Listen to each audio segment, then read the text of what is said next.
Hello বন্ধুরা, আসসালামু আলাইকুম। আপনারা সবাই কেমন আছেন? আশা করি ভালো আছেন। তো আপনাদের মাঝে আবার আজকে আমি নিয়ে আসলাম শুটকি ভর্তার আলু ভর্তার রেসিপি। তো শুটকি ভর্তা আলু ভর্তা কার কাছে কেমন লাগে আমাকে কমেন্টে জানাবেন। আর আমার চ্যানেলটি সাবস্ক্রাইব করে রাখবেন যাতে আমার কোনো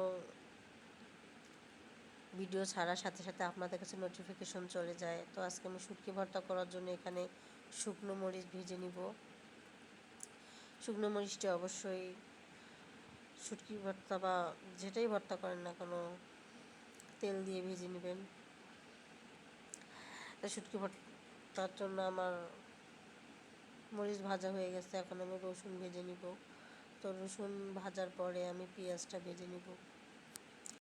তো পেঁয়াজটা ভেজে নেওয়া প্রায় আমার শেষ। পেঁয়াজটা একটু লাল লাল করে নেবেন আলু ভর্তা করার জন্য। তো পেঁয়াজটা ভেজে নেওয়ার পরে এখন শুটকিটা কিন্তু ভাজার আগে অবশ্যই ধুয়ে নেবেন।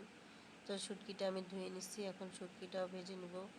শুটকিটা ভাজা হয়ে গেছে।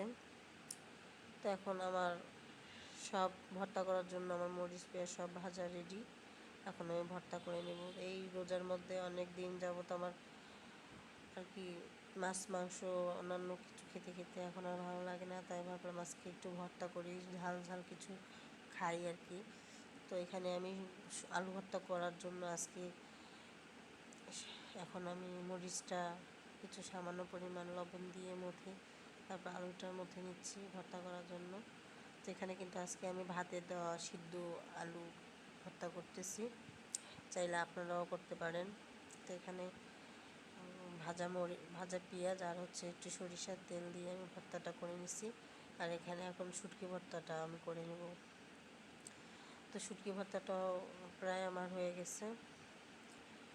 তো আমার ভর্তাগুলো প্রায় করা শেষ। তো আপনাদের আমার ভিডিওটা কেমন লাগছে আমাকে কমেন্টে জানাবেন প্লিজ।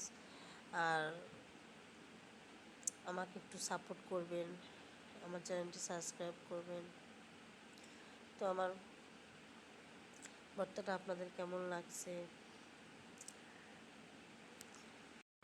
পাটায় বেটে ভর্তা খেতে কিন্তু খুবই মজা।